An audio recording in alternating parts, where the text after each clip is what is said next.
স্বাগত জানাচ্ছি খাতুনগঞ্জ থেকে মুহসিন। সাথে আছে আমি শামীম জাহেদি। আমাদের আজকের আলোচনার বিষয় রিকন্ডিশন গাড়ির কর কাঠামো। এ নিয়ে কথা বলতে আমাদের সাথে স্টুডিওতে আছেন Bangladesh recondition vehicle importers and dealers অ্যাসোসিয়েশনের সভাপতি হাবিবুল্লাহ ডন। তবে মূল আলোচনা যাবার আগে দেখিনি একটি প্রতিবেদন। আগামী অর্থবছরের প্রস্তাবিত বাজেটে রিকন্ডিশন গাড়ি আমদানিতে বছরভিত্তিক অবচয় সুবিধার প্রস্তাব করা হয়েছে। এর ফলে ৪৫% অবচয় সুবিধা পাবে ৪ বছরের বেশি ও ৫ বছরের কম পুরনো গাড়ি। অবচয় সুবিধার মাধ্যমে কর কাঠামো সহজ করায় সাড়া পড়েছে রিকন্ডিশন গাড়ি বাজারে। কাস্টমার রেসপন্স খুবই ভালো, মাশাআল্লাহ। বিভিন্ন কাস্টমার আসতেছে, দেখতেছে, কেউ কেউ কিনতেও আছে। নতুন গাড়ির সাথে পুরনো গাড়ি আমদানিতে সরকারের শুল্ক বৈষম্য কমিয়ে আনার প্রস্তাবকে স্বাগত জানিয়েছে রিকন্ডিশন গাড়ি আমদানিকারকেরা। তবে এটা যথেষ্ট নয় বলেও মনে করেন তারা। 12 মডেলের একটা 15 সিসির গাড়িতে ডিউটি বাড়বে, ধরেন 1.5 লক্ষ টাকার মতো ডিউটি বাড়বে। আবার নিচের দিকের গাড়ি ধরেন 8 থেকে 9 মডেলের একটা গাড়িতে ডিউটি কমবে 1 থেকে 1.25 লক্ষ টাকার মতো। তো এতে করে কিন্তু অ্যাভারেজ হয়ে গেছে। তাই বলছিলাম যে 45% যেটা আমাদেরকে অবচয় দেওয়া হয়েছে টোটাল, সেটাকে যদি 60% করা হয়, তাহলে আমাদের মধ্যে যে একটা বিশাল একটা গ্যাপ ছিল, বৈষম্য ছিল নতুনের সাথে পুরাতনের, এই বৈষম্য কিন্তু কমে আসবে। মধ্যবিত্ত শ্রেণীর ক্রেতারাই মূলত এই সুবিধা নেবে বলে মনে করেন বারবিরা সভাপতি। 8, 9 এবং 10 এই গাড়িগুলোর ক্রেতা হলো মধ্যবিত্ত পরিবারের লোকজনের। 1500 সিসির গাড়িতে যদি 1 থেকে 1.5 লক্ষ টাকা ডিউটি কমে, অবশ্যই এটা ওনাদের জন্য অনেক বড় পাওয়া। চূড়ান্ত বাজেটে সিসি স্ল্যাব পুনর্বিন্যাস এবং মাইক্রোবাস আমদানিতে কর কমানোর দাবি করেন ব্যবসায়ীরা। Mashiur Rahman, independent news, Dhaka. দেখলাম প্রতিবেদনটি আমরা। যেন হাবিবুল্লাহ ডন, স্বাগত এই অনুষ্ঠানে আপনাকে। ধন্যবাদ। আমরা আমার প্রতিবেদন দেখছিলাম যে বলা হচ্ছে যে বাজেটে বেশ কিছু সুবিধা দেওয়া হয়েছে রিকন্ডিশন গাড়ির ক্ষেত্রে। এর ফলে এখন আপনি বলুন আমাদেরকে যে কেমন আছে গাড়ি বাজারটা এখন কেমন? এটা কি সাধারণ মানুষের ক্রয় ক্ষমতার মধ্যে এসছে কিনা?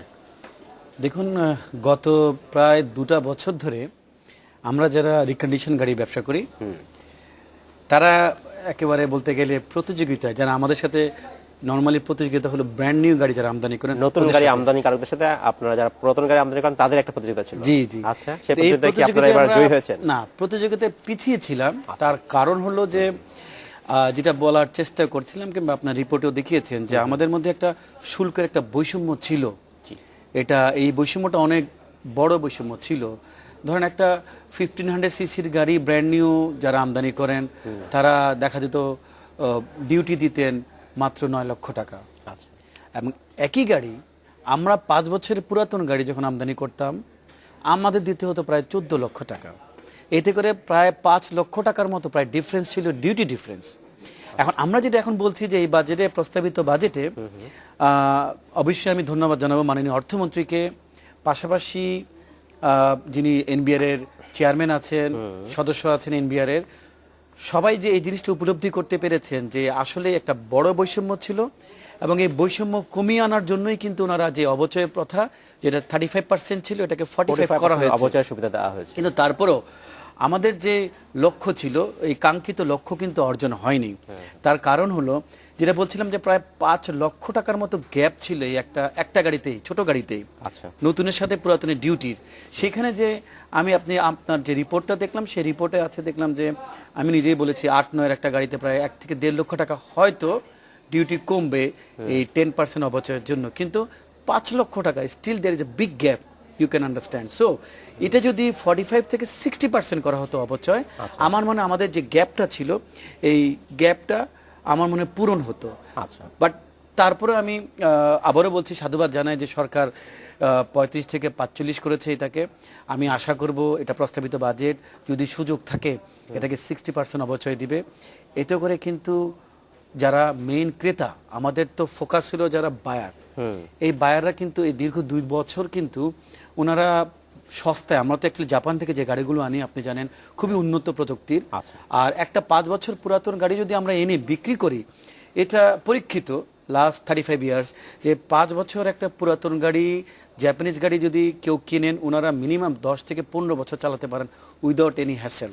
সো ওনারা কিন্তু মেইনলি বঞ্চিত হয়েছেন এই 2টা বছর। ওনারা কি করেছেন, এই সস্তায় মচমচা ভাজার মতো কিনতে গিয়েছেন এই গাড়িগুলো, যেটা চাইনিজ কিংবা ইন্ডিয়ান গাড়ি। এই গাড়িগুলোর কিন্তু আপনি জানেন যে লাইফ, আপনি জানেন যে এটার লংজিভিটি 1.5-2 বছর পরে ডিস্টার্ব করে, ইভেন কি রিসেলও পাওয়া যায় না, দুঃখজনক ব্যাপার। সো আমি মনে করি it is very positive turn সরকার যেটা করেছে।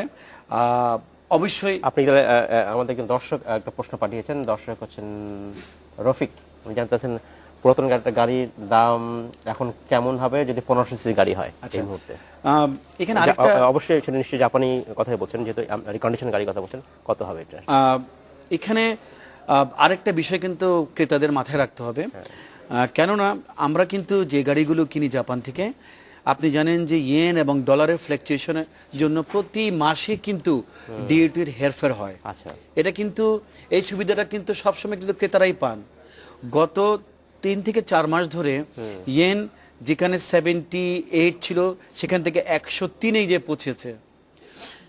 অটোমেটিক্যালি কিন্তু রিকন্ডিশন গাড়ির দাম যেটা ছিল, ধরেন একটা ছোট্ট গাড়ি উদাহরণ দিই, টয়োটা করোলা এক্সিও, এই গাড়িগুলো আমরা 22,50,000 টাকা গত 6 মাস আগে 7 মাস আগে বিক্রি করতাম। আচ্ছা, ওটা কিন্তু ডিউটি এই বাজেটের আগেই কিন্তু অটোমেটিক্যালি এগুলি 18 লক্ষ নেমে এসেছিল।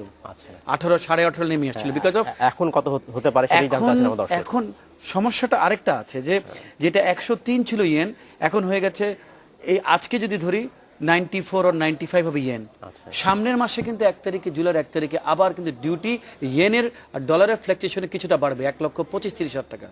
আবার আমি বলছি সরকার যে অবচয় দিলেন ওখানে কিন্তু 1,16,00,000 টাকা ডিউটি কমবে।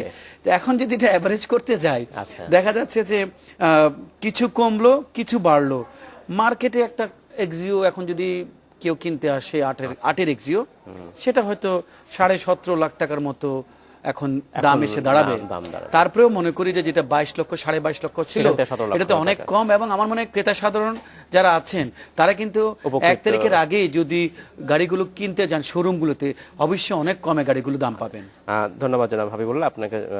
আমরা একটু অন্য বিষয়ে আসি, মানে একটা বাজেটের বিষয়ে আসি। যেটা দেখি প্রতি বছর বাজেটের সময় বেশ কিছু পণ্য, যার মধ্যে গাড়িও রয়েছে, দামের এক অনিশ্চয়তা দেখা দেয়, একটা গুজব ছড়ানো হয় দাম বাড়ছে বা কমছে, এবং কখনো কখনো কোনো ক্ষেত্রে দেখা যায় সেই পণ্য বাজার থেকে পাওয়া যাচ্ছে না। এই অনিশ্চয়তা দূর করার জন্য একটা বাজেটে লং টার্ম দীর্ঘমেয়াদী কোনো ব্যবস্থা নেওয়া যায় কিনা ট্যাক্স কাঠামোর ক্ষেত্রে, গাড়ির ক্ষেত্রে? চমৎকার প্রশ্ন আপনি কিন্তু রেজ করেছেন, তুলেছেন। সেটা হলো যে এটা কিন্তু আমাদের জন্য সমস্যা না, শুধু সমস্যাটা আমরাও ফেস করি, ক্রেতা সাধারণ তারাও কিন্তু ফেস করে। প্রতি বছর বাজেটের আগে একটা যেন প্যানিক থাকে যে অ্যাকচুয়ালি কি হচ্ছে। ক্রেতারা কিন্তু ছোটাছুটি করে দাম বাড়বে কমবে, দাম বাড়বে কমবে, আমরাও কিন্তু প্যানিকের মধ্যে থাকি। ধরুন গাড়ি কিনে নিয়ে আসলাম, দেখুন এখন আমরা গত 3-4 মাস আগে যারা গাড়ি এনেছি তারা কিন্তু এখন এফেক্টেড হয়ে যাব। সবার শোরুমে গাড়ি আছে, যদি 1 থেকে 1.5 লক্ষ টাকা কমে সবাই কিন্তু আমরা সাফারার হব। কিন্তু আমাদের কমিটমেন্ট, আমরা তো অফকোর্স গাড়ি বিক্রি করতে হবে, ক্রেতার কাছে গাড়ি বিক্রি করব, কমেই বিক্রি করতে হবে। কিন্তু আপনার কথা মতো যদি এই পলিসিগুলো দীর্ঘমেয়াদী হয়, মিনিমাম 3 বছর যদি একটা পলিসি হয়, তাহলে কিন্তু মার্কেট একদম আনস্টেবল থাকে না, অস্থিরতাও থাকে না। ক্রেতারাও কিন্তু একটা গাড়ি কিনে স্বস্তির মধ্যে থাকবে, যেন আমি একটা গাড়ি কিনলাম নেক্সট ইয়ার এটা কমে যাবে না। হ্যাঁ, ওনার ওই টেনশনে থাকবে না। দেখা যাবে একটা গাড়ি কিনলো, নেক্সট ইয়ারে এটা কমে গেল। ধরেন যারা 6 মাস আগে গাড়ি কিনেছে আমাদের থেকে, তারা এই বাজারে দেখা যাবে 1.5 লাখ টাকা ডিউটি কমলো, মনটা হয়তো খারাপ হবে যে কেন কিনলাম, বাজেটের পরে কেনা উচিত ছিল। এই একটা কনফিউশন থেকে বাঁচার জন্য আমি মনে করি এটা অবশ্যই মিনিমাম 3 বছর একটা মেয়াদি এটাকে পলিসিটা করা উচিত। এটা একটা যুক্তিযুক্ত ব্যাপার। ধন্যবাদ জনাব হাবিবুল্লাহ। আমাদের সময় হচ্ছে বিরুদ্ধে যাবার, ফিরে এসে আমরা কথা বলবো আবার। সময় হলো একটু বিরুদ্ধে যাবার, ফিরছি শীঘ্রই, সাথেই থাকবেন।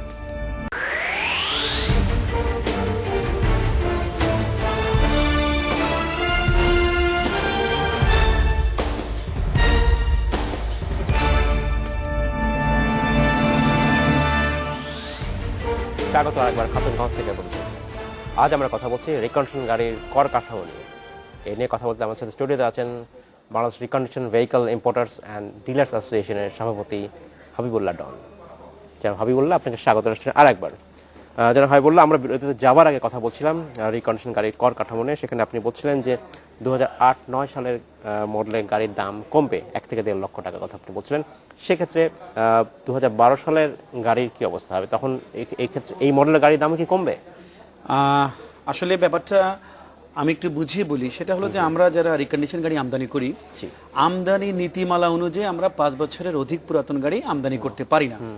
এখন একটা গাড়ি আমদানি করতে হলে রিকন্ডিশন বলে যদি আমরা এটার শুল্ক দিতে যাই, তার জন্য মিনিমাম 365 দিন, মানে 1 বছর পুরাতন হইতে হবে। এখানে নতুন যে শুল্ক কাঠামো করা হয়েছে, আগে আমরা 5 বছর এই পুরাতন গাড়ির জন্য সর্বসাকুল্য যেটাকে বলে কনসোলেটেড ছিল, 35% অবচয় পেতাম। এখন এটা বছর ভিত্তিক, মানে ইয়ার ওয়াইজ করে দিয়েছে। মানে আগে 35% পেতাম, এটাকে 12 মডেলে কোনো যদি গাড়ি আমরা আমদানি করি, এখন ওই জায়গায় 5% কিন্তু কমে যাবে। মানে এখানে এসে যাবে 30%। এখানে 12 মডেলের গাড়ি কিন্তু দাম বেড়ে যাবে আমদানি করলে। এখন এই নতুন যেই আমাদের শুল্ক কাঠামো হচ্ছে প্রস্তাবিত বাজেটে, আবার 11 মডেলের গাড়ির হয়তো ওটাও কিছুটা বাড়বে, বাট 10, 8, 9 এখানে এসে পর্যায়ক্রমে কিছু কিছু দাম কমবে। এখন একটি গাড়ি যেটা বলেছি যে 1 থেকে 1.25 লক্ষ টাকার মতো 10% কমে আসবে, সেখানে আবার ঠিক রিভার্স হবে। কেউ যদি ওই গাড়িটাই যদি আমি 12 মডেলে কেউ গাড়ি কিনতে চান, তাহলে কিন্তু এই মুহূর্তে 1 থেকে 1.5 লক্ষ টাকা ডিউটি বাড়বে। ধন্যবাদ জনাব হাবিবুল্লাহ। আমাদের একজন দর্শক একজন প্রশ্ন পাঠিয়েছে, টিঙ্কু, উনি সরাসরি আপনার কাছে জানতে চাচ্ছেন। My question is to Mr. President. Is there any real impact of our facilities that we may have after getting 10% more depreciation in below models? উনি যেটা বলছেন যে 10% depreciation হল বেশি হলে অন্য মডেলের ক্ষেত্রে পাবো কিনা? না, এটা এখন পর্যন্ত যেটা প্রস্তাবিত বাজেটে আছে, যেটা আমরা দেখতে পাচ্ছি যে সেখানে 8-9 যে হয়তো আমরা প্রায় 10% বেশি, মানে 10% বেশি ডেপ্রিসিয়েশন, মানে অবচয় পাবো 8-9 যে। কিন্তু এখনো কিন্তু এটা নিয়ে আমাদের দেন দরবার হচ্ছে। আমি একটু বলে রাখি, এটা দর্শক শ্রোতাদের জন্য বেটার হবে। সেটা হলো যে নতুন একটা পলিসি হলেই তো এটা এখন আপনার গিয়ে যেই শুল্ক কাঠামো তৈরি করেছে সেই হিসাবে আপনার আমাদের যে কাস্টম আছে, কাস্টম কিন্তু এই জিনিসটা ব্যাখ্যা চেয়েছে এনবিআর এর কাছে, জানতে চাচ্ছে যে অ্যাকচুয়ালি আমরা কিভাবে অ্যাসেসমেন্টটা করব। সেখানে আমরা আমাদের জিনিসটা আমরা চিঠি দিয়েছি, কাস্টমে চিঠি দিয়েছি, এনবিআর এ। আমি নিজেও পার্সোনালি গতকালকে কথা বলেছি এনবিআর এর যিনি শুল্ক সদস্য আছেন, যিনি মেইন, ইনি কিন্তু সবকিছুর পিছনে কিন্তু এই শুল্ক যে সদস্য যিনি আছেন ফরিদ সাহেব বলে এনবিআর এ, উনি কিন্তু সবকিছু অনুধাবন করেই কিন্তু এটা করেছে। ধন্যবাদ জনাব হাবিবুল। আমি একটা অন্য বিষয়ে চলে যেতে চাই। সেটা হচ্ছে এখনকার সময় যে গাড়ির কথা বলছি, যে আমরা অধিকাংশ বলছি যে আমরা পরিবেশ বান্ধব গ্রিন গাড়ির কথা বলে থাকি। সেক্ষেত্রে পুরাতন গাড়ি এক ধরনের পরিবেশ বান্ধব নয় বলে আমরা ধরে নিচ্ছি আমরা। সেক্ষেত্রে যেসব হাইব্রিড কার বা গ্রিন কার আছে, সেগুলো রিকন্ডিশন আমদানি করার ক্ষেত্রে কোনো পরিকল্পনা আছে কিনা, বা সেক্ষেত্রে ট্যাক্স কাঠামোর কি অবস্থা? আমি আপনাকে বলি, দুটারই উত্তর দিচ্ছি ঠিক মতো। কেননা আমাদের এই রিকন্ডিশন পুরাতন গাড়ি যেটা বলছি আমরা, সেটা ধরেন আমরা এখন 5 বছরের পুরাতন একটা গাড়ি আনছি। এই গাড়ি কিন্তু আমরা বুয়েটের মাধ্যমে চেক করিয়েছিলাম। এটাকে বলা হতো যে এটা পরিবেশ বান্ধব না। ওই যে আমাদের যে কম্পিউটার যারা আছেন, কম্পিউটার, তারা চেয়েছিল যে না পুরান গাড়িগুলো অধিক এখানে পলিউশন করে। বাট এটা 10-12 বছর আগে যখন আমরা বুয়েটের সাথে কথা বলে চেক করেছি, ওরা মেপে দেখেছে যে একটা ব্র্যান্ড নিউ গাড়ি ধরেন পার্শ্ববর্তী দেশ থেকে যেগুলো গাড়ি আছে, চাইনিজ কিংবা ইন্ডিয়ান, ব্র্যান্ড নিউ সব গাড়ি নয়, আপনি সব গাড়ি নট, ব্র্যান্ড নিউ চাইনিজ এবং ইন্ডিয়ান, ওইটাই যে পলিউট করে। আর আমরা যে 5 বছরের পুরাতন যে গাড়িগুলো আনছি, যে পলিউশন করে, তারপরেও 5 বছর পুরাতন গাড়ি অনেক কম পলিউশন করে, বিকজ এইটা কিন্তু জাপানের হোম মডেলের গাড়ি, জাপানিজদের জন্য তৈরি করে। তারা জানেন যে কিরকম সচেতন, এটা অনেক দে আর মোর কনসিয়াস। আরেকটা কথা বলি, বিশ্বের 120টা দেশে কিন্তু রিকন্ডিশন গাড়ি জাপান থেকে তারা এক্সপোর্ট করে, 120টা, নট অনলি আমরা, ইভেন কি নিউজিল্যান্ডও নেয় এটা। ইভেন আমরা তো 5 বছরের পুরাতন নিচ্ছি, অনেক দেশে কিন্তু 12 বছরের পুরাতন গাড়িও কিন্তু জাপান থেকে এক্সপোর্ট হচ্ছে। সো আমরা আমাদের অনেক প্রশ্ন পাচ্ছেন একজন দর্শক সালমান, উনি বলছেন ফিল্ডারের প্রাইস কেমন হবে? টয়োটা ফিল্ডারের কথা নিশ্চয়ই বলছেন। And I don't know which model he's asking about. Fielder is we can bring from 12 to 2008. So I don't know which model he's asking about. If it is একদম নিচে ধরি, if it is 2008 মডেল, তো এটা হবে fielder এখন চলে আসবে প্রায় 19 লক্ষ টাকার মতো পেয়ে যাবেন। ধন্যবাদ। আমার প্রশ্ন আরেকটা অংশ ছিল, যেটা হাইব্রিড বা গ্রিন গাড়ি আমদানি করার ক্ষেত্রে কি অবস্থা? আচ্ছা, এটা বলি, সেটা হলো যে হাইব্রিড গাড়িগুলো সত্যি আমি সরকারকে ধন্যবাদ জানাই যে ওনারা গত 2 বছর আগে হাইব্রিড গাড়ি আমদানির একটা সুযোগ দিয়েছে। কিন্তু এখানেও দেখেন বৈষম্য, মানে বৈষম্যটা এটা যে নতুন যারা গাড়ি আমদানি করবেন তাদের জন্য 61% ডিউটি, একই গাড়ি যদি আমি 5 বছর পুরাতন আনি আমাদের জন্য প্রায় 5.5% ডিউটি। আমি মনে করি যে এখানেও একটা বড় বৈষম্য আছে। আমরা কিন্তু এই বাজেটে সরকারের কাছে এই দাবিটাও উত্থাপন করেছিলাম যে নতুনের মতো Hybrid রিকন্ডিশনের জন্য হাইব্রিড গাড়ি আমদানির সুযোগ করে দেওয়া হোক এবং ডিউটির যে রিবেটটা দিয়েছে নতুন আলাদের সেটা যেন আমাদেরকে দেওয়া হোক। এতে করে কিন্তু দেশে অ্যাকচুয়ালি জ্বালানি যেটা আছে এটা কিন্তু সাশ্রয় হবে। পাশাপাশি অফকোর্স হাইব্রিডটা তো আপনি জানেন যে পেট্রোল এবং মেইনলি এটা ব্যাটারিতে চলে। এটা অফকোর্স পরিবেশ বান্ধব, এটা সারা ওয়ার্ল্ডে কিন্তু খুব ফেমাস। এটা সরকারকে সাধুবাদ জানিয়ে নতুনকে দিয়েছে যে সুবিধা, পাশাপাশি আমাদেরকেও দেওয়া উচিত। এটা আমরাও বঞ্চিত হচ্ছি এই সুবিধা থেকে। আমি প্রশ্ন যে যদি রিকন্ডিশন আপনি হাইব্রিড বা গ্রিন গাড়ি আনতে চান, এটা কি সেই বাজারে অ্যাভেলেবল এখন যথেষ্ট হ্যাঁ পরিমাণে আসছে? অফকোর্স। আমি আরেকটা এটা দর্শক শ্রোতাদের জন্য বলে রাখি, নরমাল একটা গাড়ি যদি যেটা প্রস্তুত করা হয় ব্র্যান্ড নিউ ধরি, আমি বলছি সেটা রিকন্ডিশন গাড়িটা আপনারা কেনার মতো অবস্থা হয়েছে কিনা, হ্যাঁ আমি সেটাই বলে দিচ্ছি।